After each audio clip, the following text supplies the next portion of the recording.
And welcome back, everyone. Now, joining us this morning, Dr. Surrell again joins us today. Now, last week we were talking a little bit about Men's Health Awareness Week, and we were talking about the importance of sharing information. And one of the things that everybody, men and women together, should talk about with their family is diabetes and whether they have it. You're showing us some of the numbers are staggering about diabetes. Absolutely, and the big problem is the average consumption of sugar in the United States is 140 pounds per person per year, or 2 to 3 pounds of sugar every week. Now, hopefully we're going to get that turned around, but that's what leads to the problem of 26 million people in the United States with diabetes.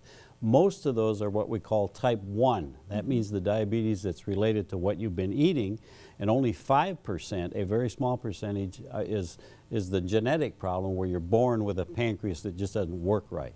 Okay, now, talking about that sugar we eat, I think sometimes it's in places we don't even realize, though. I mean, I remember one time reading about grapes. I love grapes, but they've got a pretty high sugar concentrate in them. Absolutely, and you can have just about anything you want, like especially the fresh fruits and things like that, but you got to be aware that a lot of them are very high sugar, and the one culprit, if you will, that I always mention is raisins.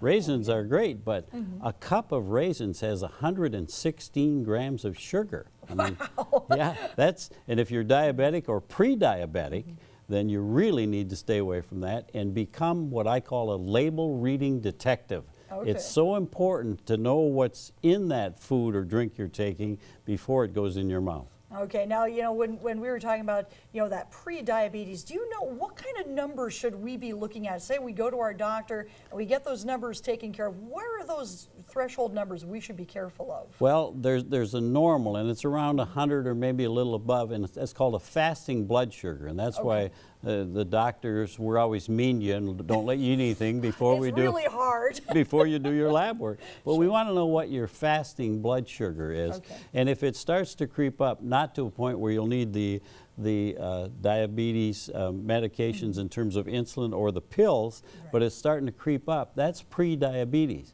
And unfortunately, 80 million people in the United States have pre-diabetes. And if they don't change their dietary habits, essentially get the sugar out of their diet, they could go on and become a full-blown type 2 diabetic.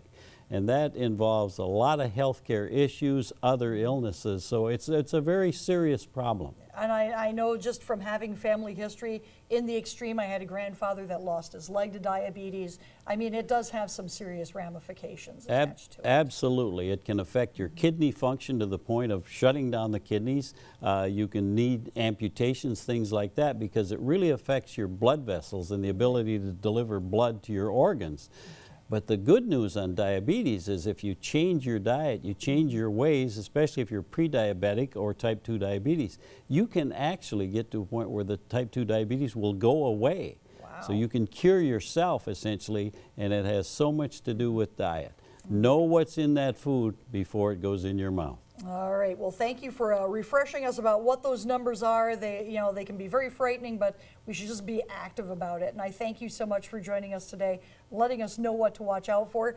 Be that label detective and pay attention to what you're eating and keep track of it. And of course, Dr. Surrell joining us next week with another, great health idea and ways that we can change our lifestyle simply by what we're eating. That's awesome. Always great to visit with you. Thank you for having me here. It's a pleasure, and I really appreciate everything that you folks do. All right, thank you much, Dr. Surrell. Well, coming up, another important thing to do if you're in that diabetic, pre-diabetic thing, getting proper exercise is a big one. And Ashley Kirkland is down at the Delta County YMCA showing us more on how exercise is changing Delta County. That's coming up.